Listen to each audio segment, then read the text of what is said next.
Classique. 7h30, 9h, la matinale de Radio Classique avec Guillaume Durand.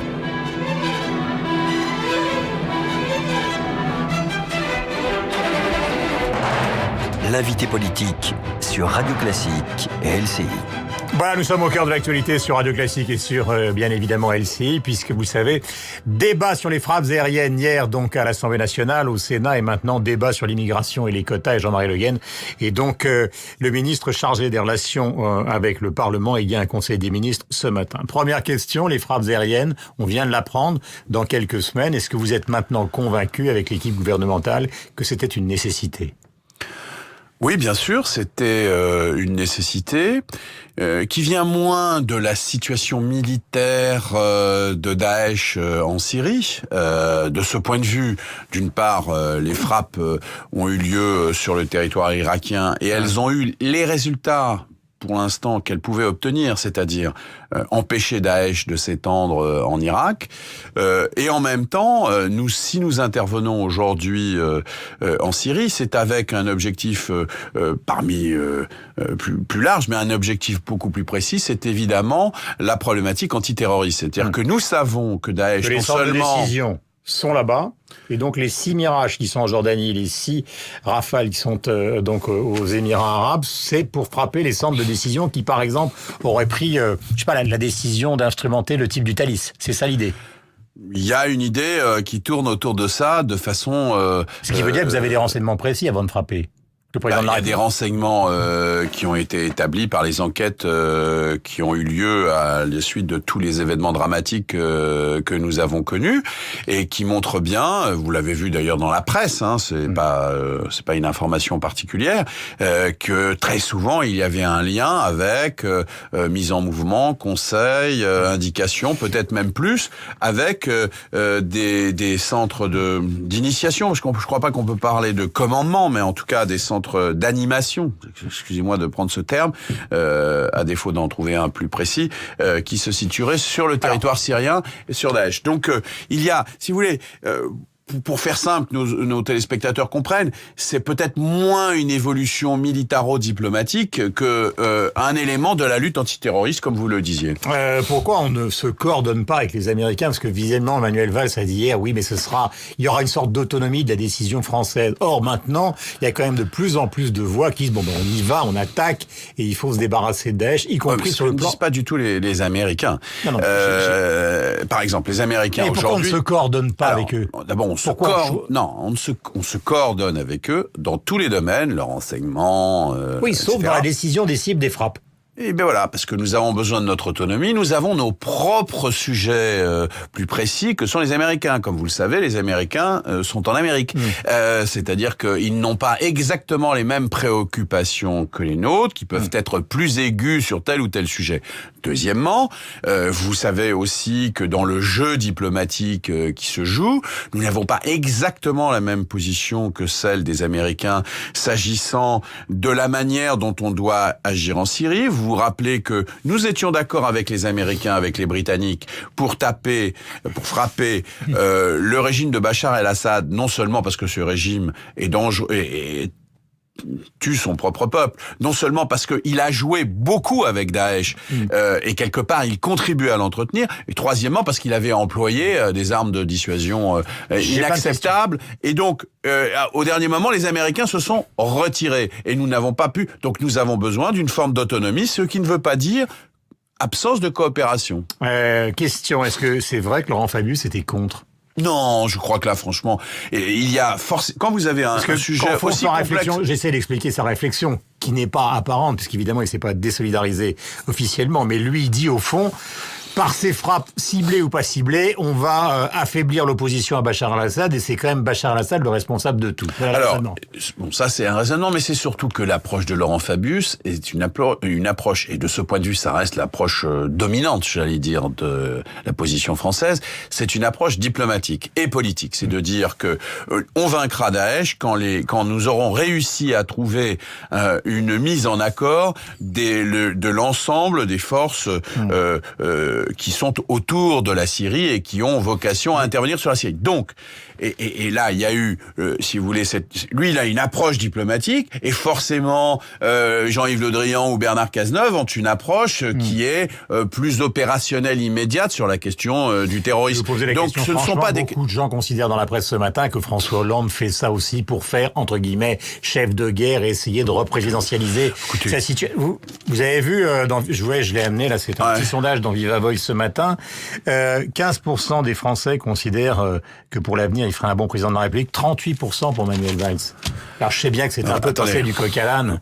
Mais il y a beaucoup de gens qui considèrent qu'il y a des arrière-pensées dans tout ça. François Hollande a montré, dans des circonstances exceptionnelles, son sens de la décision et de l'intervention sur les intérêts supérieurs de l'État. C'était au mois de janvier 2014 sur l'intervention au Mali. Mais est-ce qu'il fallait le faire d'essayer de valider une candidature par des actions internationales? Franchement, ce sont des mauvais sur le procès. terrain Essayez, prêter aux femmes et aux hommes qui ont été élus par le peuple français une hauteur de vue un petit peu plus grande. Je ne vous dis pas qu'il n'y a pas ici ou là, on regarde pas les aspects politiques, mais sur cette décision-là, où on joue avec la diplomatie de la France, avec les intérêts de la France, avec la sécurité de la France, faites s'il vous plaît.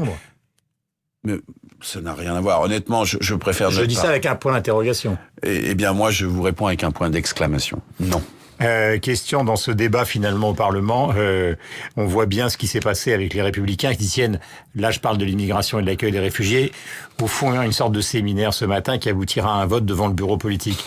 Est-ce qu'il y a une vraie différence entre ce que vous proposez, ce que vous souhaitez et ce que souhaitent finalement les Républicains et le Front National? Elle est où la différence exactement? Alors, c'est une très bonne question et je vous remercie. Et deuxièmement, je dirais pas... On a l'impression qu'avec ce qui s'est passé, tout ça est en train de se rapprocher considérablement. Mais non, il y a des divergences absolues et des rapprochements qui existent. Le problème, c'est que les Républicains, à ma connaissance, nous verrons ce matin, ne sont pas homogènes sur cette question. C'est-à-dire que nous sommes d'abord pour la générosité, et c'est vrai. 24 000, c'est pas non plus... Non, mais oui, on avait commencé avant, et on ira peut-être au-delà de ces 24 000. Et la différence... Prenons pas 50 points. Où est la différence? Je dis, la différence, elle est sur ceux qui veulent détricoter Schengen et ceux qui veulent les renforcer. Et cette différence, elle n'est pas entre la gauche et la droite, elle passe même, y compris à l'intérieur de l'UMP. Nous pensons que, premièrement, on doit faire face et on peut faire face avec un renforcement de Schengen, la fameuse question des hotspots, une capacité, effectivement, à mobiliser les frontières extérieures de l'Union, aller plus loin sur Frontex, intervenir en Méditerranée. Bref, tout ça, c'est notre position, renforcer Schengen. Et il y a à l'intérieur des Républicains et effectivement au Front National, des gens qui veulent soit défaire Schengen, soit le déconstruire. Je pense que la position de Nicolas Sarkozy, qui s'accroche à l'idée d'un Schengen 2, c'est-à-dire un processus diplomatique qui prendrait des années, d'une part, et deuxièmement, qui déferait complètement la problématique de Schengen, aboutirait à l'abandon de Schengen. L'Europe aujourd'hui, Guillaume Durand, c'est deux choses. C'est l'euro et Schengen. C'est ça le projet européen tel qu'il fonctionne. Si on supprime Schengen, on supprimera la dynamique européenne. Et d'ailleurs, dans la foulée, c'est l'euro qui sera mis en cause. Moi, je peux vous renverser la question. Peut-être que, évidemment, l'idée européenne, la conscience européenne va exploser avec ce qui se passe. Pardonnez-moi, je termine. Parce que, justement, au fond, vous considérez que l'Europe, c'est l'euro et Schengen. Mais pour les gens, vous croyez que c'est motivant? Mais pour les gens ne se rendent plus compte, mais si on était obligé de recruter quelques dizaines de milliers de fonctionnaires, douaniers et policiers des frontières, si pour aller demain en Espagne ou pour aller en Italie ou en Allemagne, il fallait, alors qu'il y a des dizaines de milliers de travailleurs français qui, par exemple, travaillent en Suisse, en Allemagne, au Luxembourg, etc. Si à chaque fois on rétablissait des contrôles aux frontières et que l'on mette des heures pour passer les frontières, on ne sait plus ce que c'est. Vous avez connu ça, moi aussi. Il y a des situations exceptionnelles. Mais là, vous avez 9000 personnes qui ont essayé de passer de Hongrie en Allemagne pour une seule journée. Il est parfaitement légitime. Premièrement, de maîtriser, et c'est pour ça que nous demandons ces fameux hotspots, c'est-à-dire des centres où les gens qui veulent rentrer en Europe viennent et disent voilà mes raisons, voilà mon identité, et qu'il y ait un contrôle, qu'il y ait Le Front National vous répond à ça, qu'il y a 75% des gens qui ne sont pas des réfugiés politiques. Mais nous n'avons pas... Il y avait un grand article du New York Times il y a 4 jours montrant finalement par téléphone portable les gens des familles se disaient allons en Europe. Mais attendez, nous reconduisons à la frontière. Vous aviez dit vous-même 24 000... Attendez, Guillaume Durand, 24 000 personnes accueillies dans le droit d'asile. On est très loin de l'envahissement dénoncé, ni même d'ailleurs de la réponse à tous ceux qui veulent rentrer en Europe. C'est-à-dire qu'il y aura des reconductions à la frontière pour les raisons que vous dites. Nous sommes pour le droit d'asile, qui est un droit individuel et qui doit être marqué par des gens qui sont victimes d'un système politique ou de la guerre. Nous ne sommes pas pour accueillir une immigration économique. C'est tout à fait clair. Il y aura de très nombreuses, des dizaines de milliers de reconduites à la frontière. Le hasard a fait qu'hier j'ai regardé le Grand Journal et j'ai vu Robert Ménard, maire de Béziers, c'est pas votre tasse de thé, on le sait. Qu'a-t-il dit? Il va avoir des gens, alors évidemment tout le monde se moque de lui et le critique, qui effectivement sont des retoqués du droit d'asile, mais qui n'ont jamais été reconduits à la frontière. Mais écoutez, alors, Ménard, c'est pas les termes de la loi. Non. Mais au moins, c'est un élu local. On n'a pas attendu Monsieur Ménard pour savoir. Mais enfin, ça veut dire qu'on ne les raccompagne pas. Vous le savez bien, nous avons réformé le droit d'asile. Pourquoi? Parce que le droit d'asile, tel qu'il existait auparavant, y compris du temps de Monsieur Sarkozy, était tellement encombré d'un point de vue bureaucratique, c'est que les demandeurs attendaient 2 ans, 5 ans pour avoir une réponse. Nous avons mis en place une loi cet été qui va permettre d'avoir une réponse en 6 mois ou en 9 mois. C'est-à-dire que nous avons d'ailleurs accéléré la capacité à faire le retour de ceux qui étaient les déboutés du droit d'asile. Donc nous sommes tout à fait conscients de ça et nous n'avons cessé depuis 2012 d'augmenter les capacités, pas d'accueil, mais de traitement des dossiers pour justement faire la part entre ceux qui ont le droit à l'accueil et ceux qui n'y ont pas droit. François Hollande doit se représenter. Oui, je crois. Il est en situation, il est un chef d'État. Avec la Bérésina. Mais écoutez, les Français choisiront. Mais écoutez, aujourd'hui, tout le monde critique tout le monde. Hein. On est dans un système. La France, alors je reconnais qu'il y a des difficultés, il y a surtout des interrogations sur l'avenir. Tout ça, je le comprends.